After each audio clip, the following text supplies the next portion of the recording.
ZEE5 ஆப்பை download செய்து முழு எபிசோடுகளையும் இலவசமாக காணுங்கள். ரொம்ப நன்றிமா. எனக்கு எதுக்கு பெரியப்பா நன்றிலாம் சொல்லிட்டு இருக்கீங்க? ஆ? என்ன தாத்தா இப்படி பண்ணிட்டீங்க? உங்களுக்கு யாரு காலேஜ் மேட்டர்லாம் சொல்ல சொன்னா? எதை சொன்னாலும் உங்க அம்மா புரியாம நின்னுகிட்டு இருந்தா வேற என்ன பண்ண சொல்ற? வித்யா என்னென்ன உதவி பண்ணிருக்கான்னு தெரியணும் இல்ல? இப்ப சஞ்சயை கூப்பிட்டு ஏன் வித்யா கிட்ட பணம் வாங்கினேன்னு ரைடு விடுவாங்க. எப்படி சமாளிக்க போறானோ? அவனுக்காகத்தான் நான் மொத்த உண்மையும் சொல்லாம வந்தேன். சமாளிக்கட்டும், அது அவனோட கடமை. ரொம்ப நன்றி தாத்தா, ரொம்ப நன்றிங்க.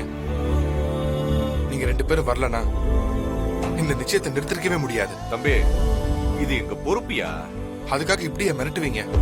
அருவாளை தூக்கி பிரீத்தி கழுத்துல வச்சதும் எனக்கே பக்குன்னு இருந்துச்சு. ஏன்னா சிலர் அன்பா சொன்னா புரிஞ்சுக்குவாங்க, சிலர் அதட்டி சொன்னாதான் புரிஞ்சுக்குவாங்க. இவங்க எல்லாம் 2வது ரகமா இருக்கும்போது நாம என்ன பண்ண முடியும்?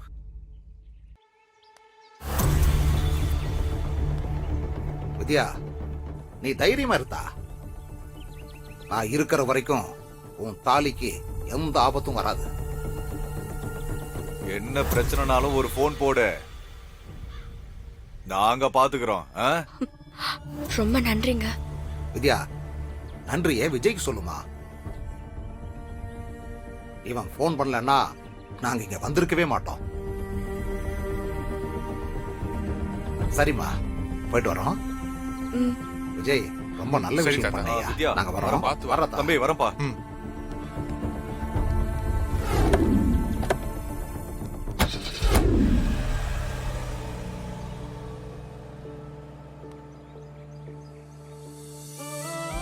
இத நான் மறக்கவே மாட்டேன். வித்யா, என்ன பண்ற?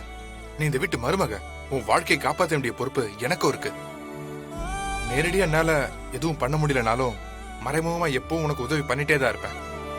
உங்களோட லவ் மேல உங்களை விட எனக்கு நம்பிக்கை இருக்கு.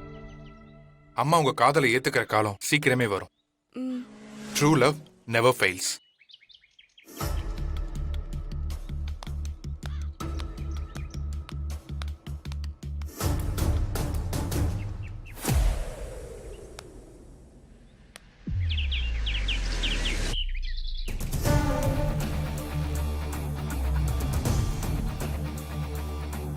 மனசா, ஹாய்.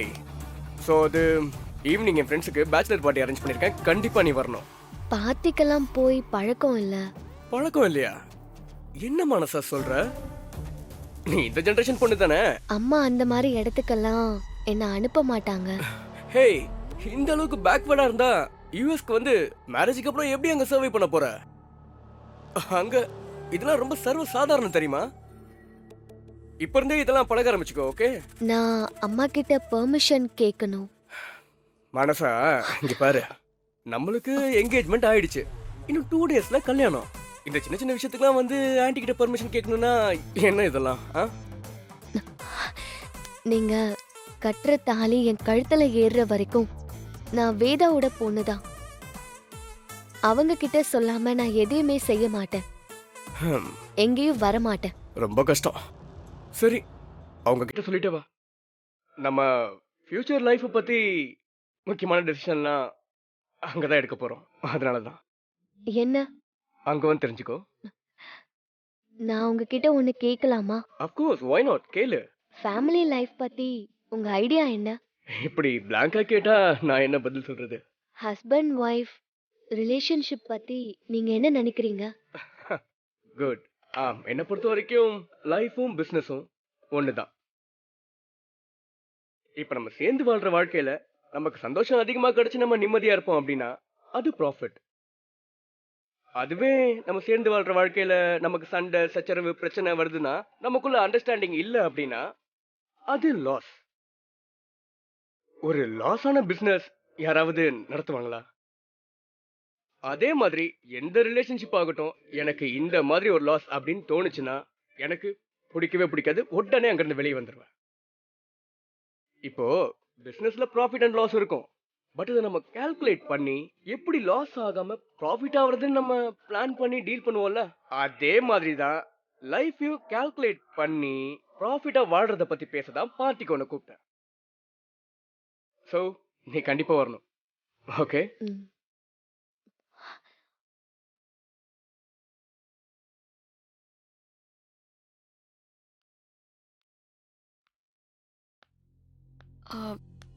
மனசா மாப்பிள்ளை என்ன சொன்னாரு? ஏன் ஒரு மாதிரியா இருக்க? ஒன்னும் இல்ல வித்யா, சும்மா பேசிட்டு இருந்தோம். திடீர்னு 2 நாள்ல கல்யாணம்னு சொல்லிட்டாங்கல்ல, அதான். ஏன் வித்யா, லைஃப பத்தி, ஹஸ்பண்ட் அண்ட் ஒய்ஃப் ரிலேஷன்ஷிப்ப பத்தி நீ என்ன நினைக்கிற? அன்பு மட்டுமே மையமா வச்சு எந்த ஒரு எதிர்பார்ப்பும் இல்லாம சந்தோஷம் துக்கம் ரெண்டையும் சமமா பங்கு போட்டுக்கிறது தான் புருஷன் பொண்டாட்டி வாழ்க்கை. குறிப்பா கஷ்டம் வரும்போது கூட இருக்கணும். அந்த நேரத்துல தான் 2 பேருக்கும் நடுவுல அன்பு அதிகமாகும். என்னடா வாழ்க்கை இதுன்னு வெறுப்பு மட்டும் வளர்ந்துடவே கூடாது. இவங்கள கல்யாணம் பண்ணிக்கிட்டா இதெல்லாம் லாபம்னு முன்னாடியே கால்குலேட் பண்ணி கல்யாணம் பண்ணா அது வாழ்க்கையே இல்ல, வியாபாரம். அப்படி கணக்கு போட்டு செஞ்சா சின்ன கஷ்டம் கூட 2 பேரையும் நிரந்தரமா பிரிச்சிரும். நிறைய பேரு டைவர்ஸ் வாங்குறதுக்கு காரணமே இதுதான். ஆமா, நீ ஏன் திடீர்னு இதெல்லாம் கேக்குற? ஒன்னும் இல்ல வித்யா, எனக்கு கல்யாணம் ஆக போதில்ல, கொஞ்சம் பக்குவமா நடந்துக்கணும்ல, அதுக்குதான்.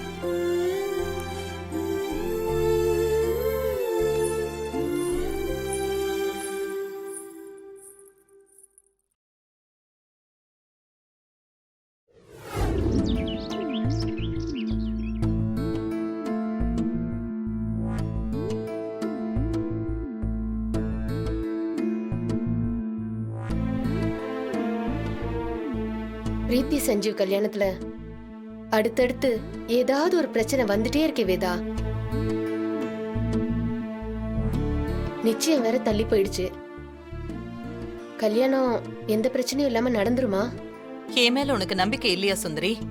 அப்படி இல்ல வேதா, உன் மாமனாரு அவ்வளோ கோவமா வான் பண்ணிட்டு போயிருக்காரு. அவரு கல்யாணத்துல வந்து கலாட்டா பண்ணாருன்னா அவரால ஒண்ணும் பண்ண முடியாது சுந்தரி.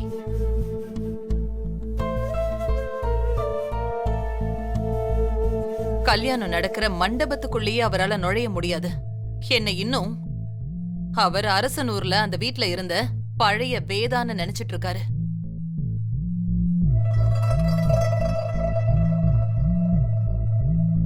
இப்ப நான் யாரு, என் செல்வாக்கு என்னங்கறத சஞ்சய் கல்யாணத்துல கண்டிப்பா தெரிஞ்சு பாரு.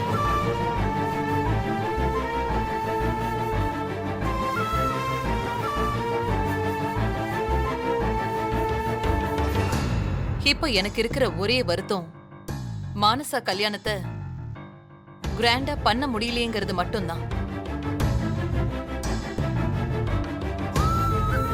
2 நாள்ல கல்யாணங்கிறதுனால ரொம்ப சிம்பிளா பண்ண வேண்டியதா இருக்கு. நீங்க ஃபீல் பண்ணாதீங்க ஆண்டி. இந்த கல்யாணத்துல நாம மிஸ் பண்ற எல்லாத்தையுமே எங்க கல்யாணத்துல சேர்த்து செஞ்சிருங்க. அதத்தான் பண்ண போறேன்.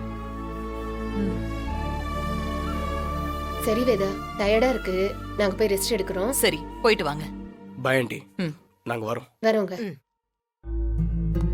ஓகே ஆண்டி, போயிட்டு வரேன். சரிம்மா. விஜய். அம்மா.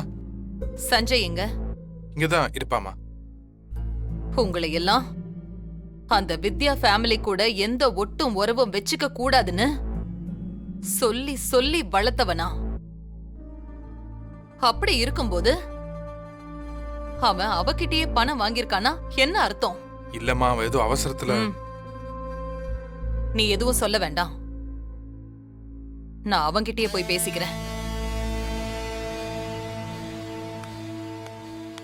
போச்சு, இந்த பிரச்சனையை சஞ்சய் எப்படி சமாளிக்க போறானோ?